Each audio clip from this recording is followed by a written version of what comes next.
Hey, I'm Lexi, and this is what you should know.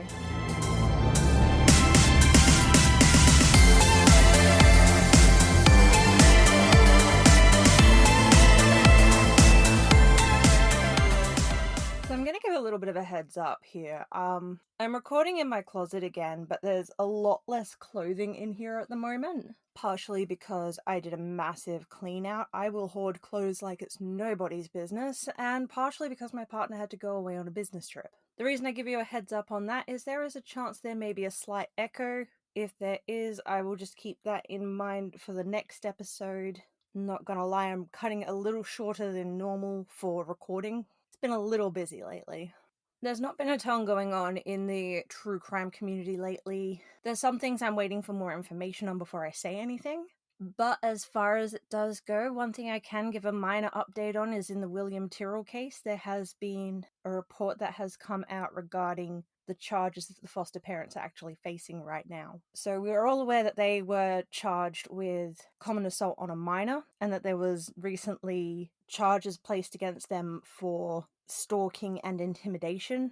The thing with this is on all counts, the 2 counts of assault of a minor, the 1 count of stalking and intimidation is all on the same child. All of it. It's quite concerning because it brings to the question for me, what is the actual screening process for these foster parents? What kind of person has it within them to stalk and harass and assault a minor? Is it the same kind of person that could harm, say, their own foster child? Again, until we have complete evidence on things, it's all just gonna be conjecture. With so much discussion of death, especially lately, and with my last few episodes, I mean, we literally covered a massacre followed by a 2-part on another massacre.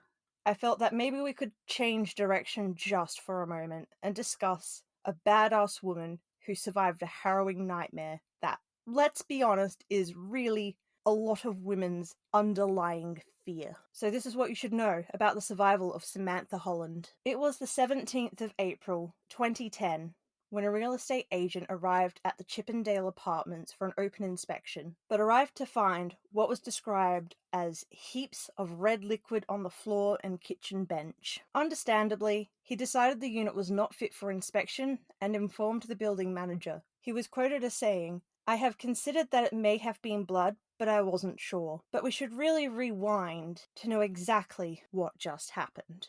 2 weeks prior to the 17th of April, Samantha Holland ended the rocky relationship she had with Joel Betts for the last 2 years. And as this unfolds, it will become increasingly obvious that Joel didn't take it too well, and his mental state was unstable. And this is putting it all politely, because the other theory is that he is an overly sensitive white boy with a serious case of privilege, which honestly wouldn't entirely shock me. It's something that becomes more and more reported about. I've heard more of it in places like America, where some poor white boy decides that being rejected is cause for murder, but I can't really comment on that. I mean, you look at the pictures of him, yes, it was the 2010, so we have to take the, actual fashion into consideration, but personally, he looks like the guys I've met on Tinder in the past who have accused me of being a lesbian because I wasn't interested in them. On the day of the brutal attack, Samantha arrived at the Chippendale Apartments after having breakfast with her friends to collect her personal belongings.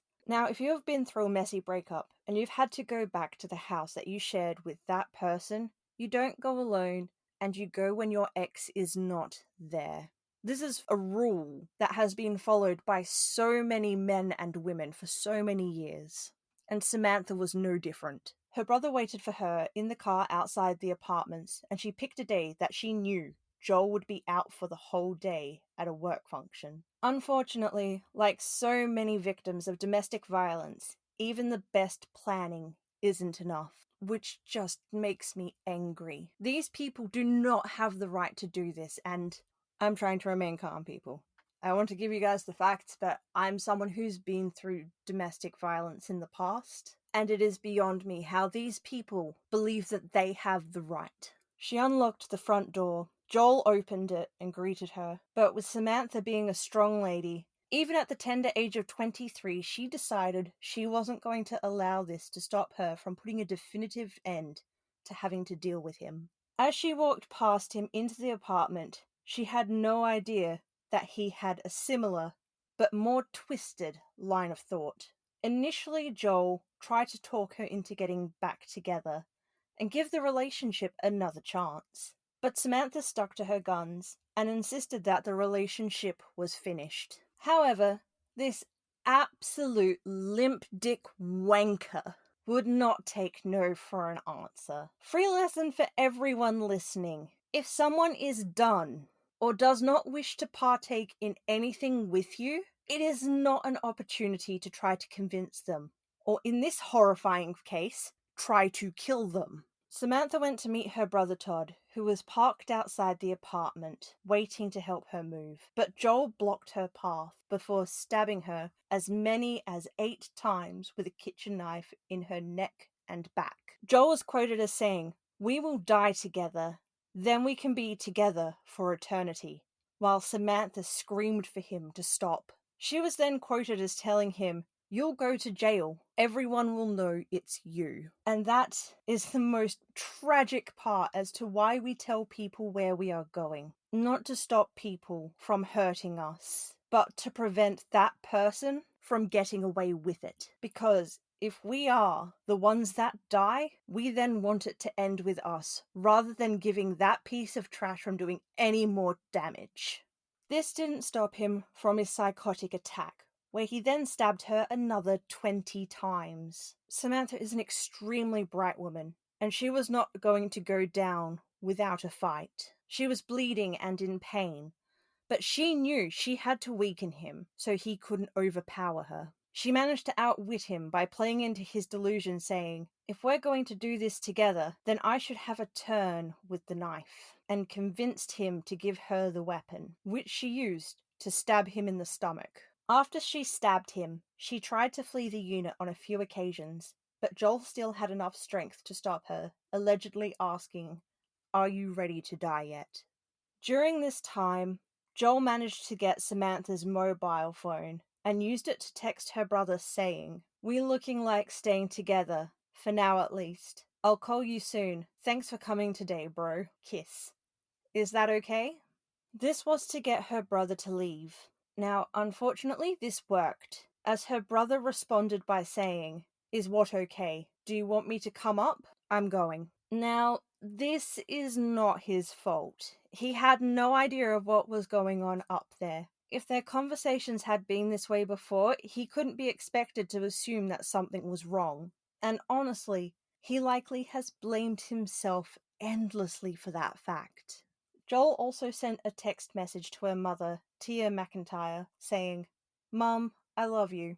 It was more than clear at this point that Joel had no intention on letting Samantha leave the apartment alive, and likely was under the dark thought that if he couldn't have her, then no one else could. Joel seemed to be trying to lull her into a space of comfort for dying together, and when he left the bedroom to find a Harry Potter book containing a passage about death, Samantha took her opportunity to escape.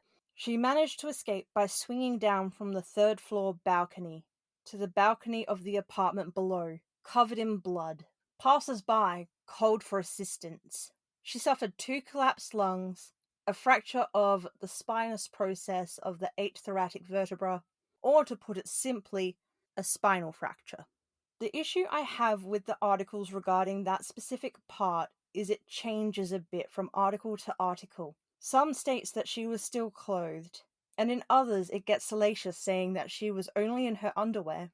To which I have to wonder, why would they try to sexualize a woman who's been held against her will and has been stabbed 28 times? There is nothing sexy about that. Samantha deserved so much better than that. Joel was arrested and taken to hospital, where he was treated for multiple stab wounds, including a wound from which gruesomely his guts were protruding. He underwent surgery, which a section of his small bowel was removed. On April the 23rd, he was discharged and then was readmitted for treatment of complications the following day. He continues to suffer difficulties with his bowel function as a result of the abdominal wound, which he brought up in a later appeal for a reduction of his sentence. Suffice to say, for what he did, he kinda deserves it. I hope every poop he takes hurts. But to get a better understanding on what happened, and honestly, why I thought this was a case of an entitled white dude, I felt we should look into who Joel Betts is. However, that being said, there is not a lot of information about him on the internet, so the information is a bit sparse, but it doesn't take a lot to understand someone. Now, while I have my obvious opinion on this creep, I will do my best to keep the information factual. Joel was born on May 10th, 1980, and in his adult years established his own business involving giving promotional support to charitable organizations. In 2002, he was the youngest contestant on Survivor Australia. However, he lasted a grand total of 38 days, putting him in third place. During his time on this TV show, he did end up in the first ever deadlock where he managed to stay due to Jane having had more votes against her previously. He then took time later to work as a presenter for Foxtel and had a work affiliation with the Liberal MP Joe Hockey. Prior to his time on television, and for a time after, Joel worked as a personal trainer. No doubt he would have had his fair share of people swooning over him.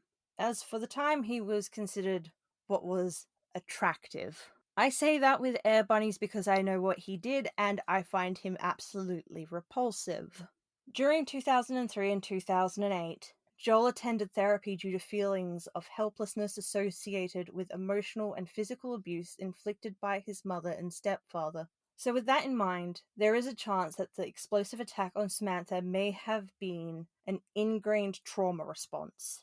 That being said, trauma is not a reason to stab someone 28 times. Add to that, I'm sure if you asked anyone you may know with trauma if they would stab someone 28 times, they would probably say no.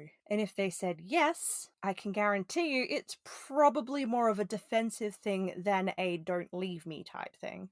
Can't back it up with specific facts because I don't know the people you know, but if they say yes for shits and gigs, maybe see about getting them some help.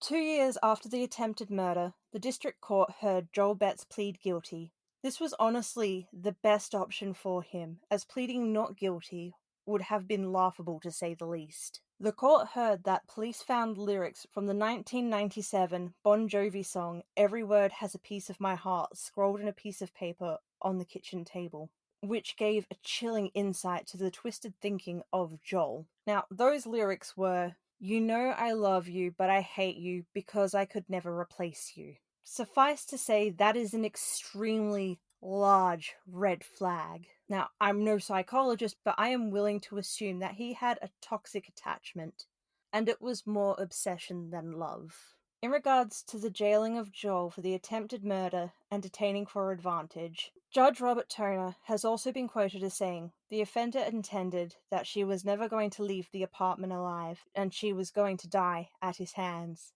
Judge Toner also said Joel, who in February of 2012 pled guilty to the 2 charges, was affected by profound jealousy during his planned and premeditated, horrible and selfish crimes. And he continued to say, "These offenses, each vile and inhumane, are not less so because he planned to kill himself at the same time." Samantha said that she had suffered permanent physical injuries and scars, as well as psychological trauma. She told the packed courtroom, where several onlookers cried and held hands, that her trust in people had been diminished.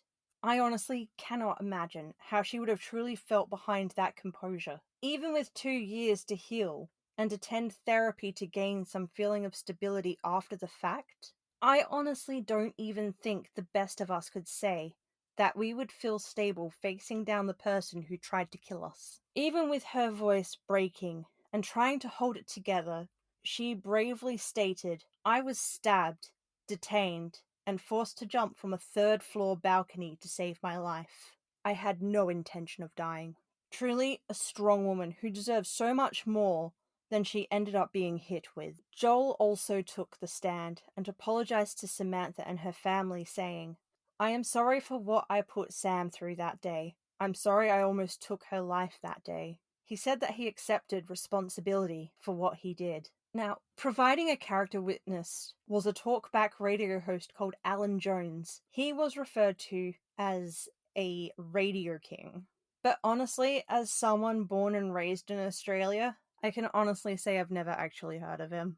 Alan openly stated that he will continue to support Joel and also told the district court sentencing hearing that he had known the boy for about 10 years and had always found him courteous and appreciative. He also stated that Joel was unbelievably emotional and regretful when he talked about the attack. Now, as it goes, there is very little out there about this case. There is a chance that it was a moment of craziness, and Joel does genuinely regret his choices. However, for starters, I do not believe him at all. And to look at things from the devil's advocate side of things, what if he was abusive? The relationship was only ever described as rocky, but to be fair, it was 2010, and a relationship rife with domestic violence was classified as rocky. And it was also the first year I heard the horrifying joke of, what do you tell a woman with two black eyes? Nothing. She's already been told twice. Yeah, I heard that perler from someone that I let in my life for way too long. If we go with the theory and consider the logic of an abuser, of course there would be those flocking to support the abuser in question. Everything is plotted and calculated with an abuser.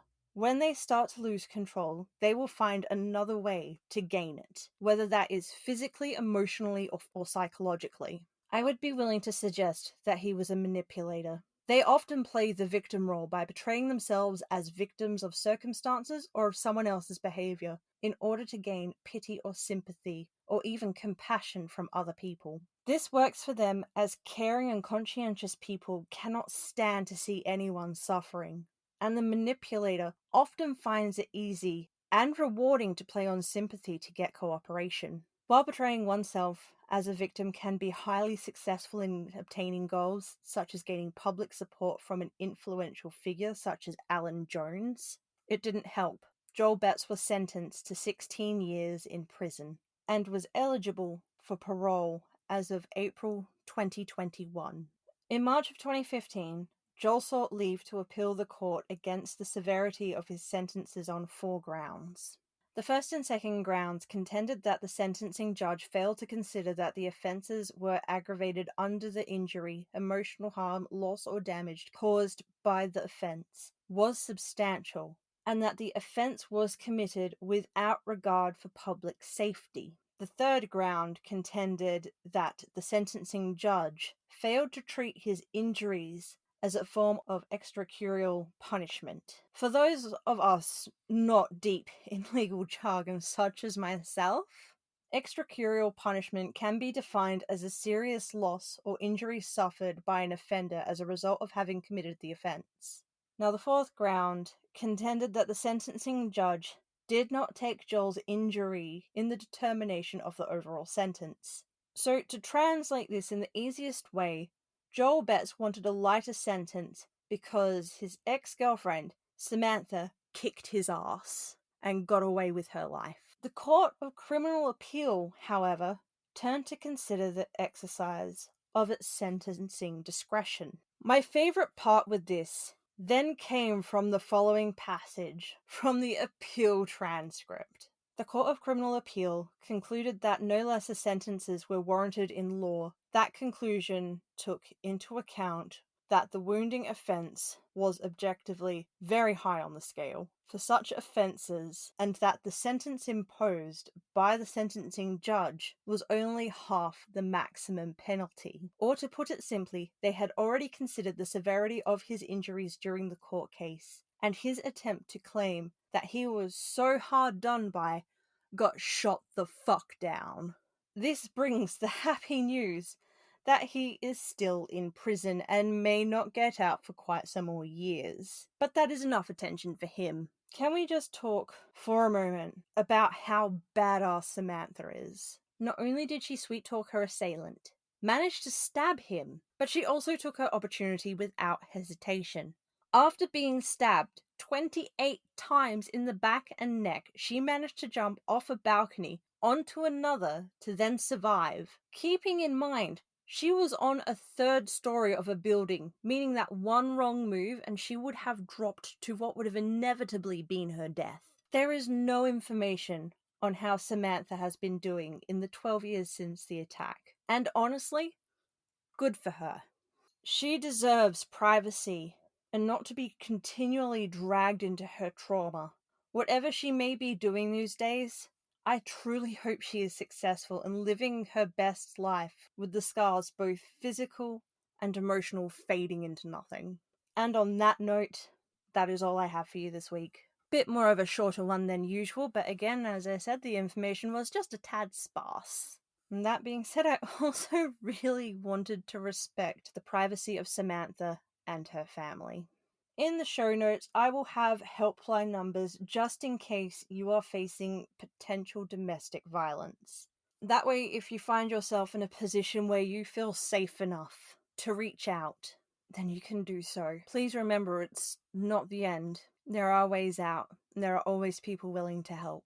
I will have some pictures to post on Facebook and Instagram, where I will also try to lighten the mood with a weekly meme. Those are both under What You Should Know Australia. If you have any case requests, please feel free to shoot me an email to whatyoushouldknowaustralia@gmail.com. I am quite responsive. Also, I do want to put out there that if you are wanting to actually reach out to me and talk because you have found some information I may have missed, or if you have a different point of view on a case, please do so. I'm always willing to talk, but I am going to put this forward very strongly because I had this last week and oh my god, it did my head in. If I ask you to provide me with viable sources for information, do not go on a tinfoil hat wearing rant. I don't have the energy for it. Just don't. Please just don't rant at me.